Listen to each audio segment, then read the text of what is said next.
طبعا كلكم عارفين فيلم The X-Men، واللي حضرتك ما تعرفوش ان الفيلم معظم شخصياته مستوحاة من شخصيات حقيقية امتلكوا قدرات خارقة. فانا حاولت اجمع لكم اشهرهم، فتعالوا نتكلم شوية عنهم وهقولك في الاخر على خبر مخيف، فتابع الفيديو. بس قبل كل ده ما تنسوش تشتركوا في القناة عشان يوصلكم كل جديد. في ليلة من الليالي كانت واقفة ناتاشا دامكين الروسية مع والدتها في المطبخ، فناتاشا بصت لها وبدأت توصف أجهزة جسمها الداخلية والأنسجة والعظم. ولما الموضوع اتكرر خدوها لدكتور عيون وراح عمل لها شوية اختبارات، وكان مذهول من النتيجة ومش عارف يفسر الحالة، فراح مستعين بمركز الدراسات والأبحاث الروسي. وفضلت على مدار سنتين تخضع لاختبارات وفحوصات هناك لأنهم كانوا فاكرينها مريضة. وبعد السنتين أعلنوا إن ما عندهاش أي مرض، وإن قدرتها على رؤية أجزاء الجسم وأجهزته الداخلية ملوش تفسير ولكنه حقيقي. من هنا بدأت مجموعة دراسات وتشخيص من مئات الأطباء على مستوى العالم، وكلهم وصلوا لنتيجة واحدة، هي إن ناتاشا عندها X-ray vision، بمعنى إنه عندها نفس قدرة أجهزة الأشعة في رؤية أجزاء الجسم الداخلية.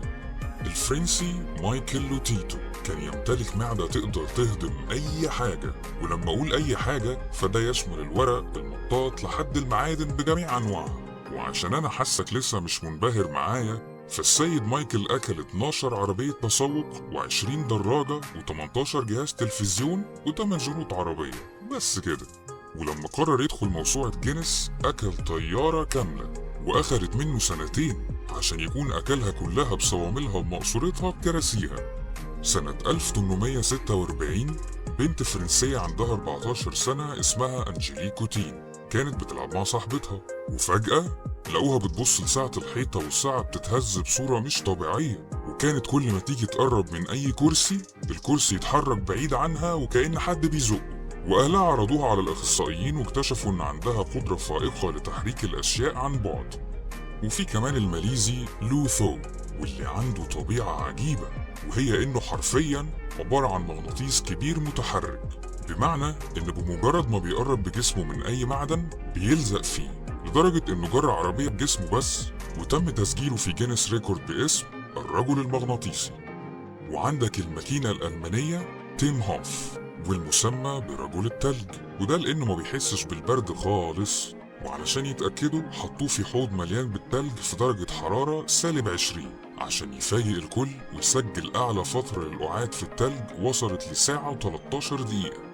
وكمان تسلق قمة إيفرست عريان وقطع 7 كيلو متر صعود في درجة حرارة بتوصل ل-13، وسجل 26 رقم عالمي كلهم متعلقين بقدرته الفائقة على تحمل البرد. طيب خلصنا الأمثلة؟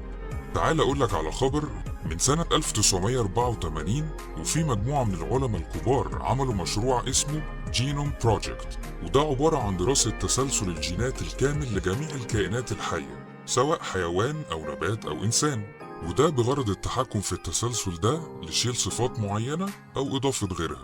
شوية من الدراسات دي كانت بغرض العلاج، وفي منها بغرض تطوير السلالات. المفاجأة بقى في 2016 عملوا مشروع متفرع من المشروع الأساسي اسمه جينوم بروجكت رايت، وده هيبقى مخصص فقط لدراسة الجينات البشرية، ومن ضمن الدراسات اللي هتتعمل في قسم خاص لدراسة الحالات اللي زي فوق دي بغرض معرفة الجينات المسببة للقدرات الخارقة.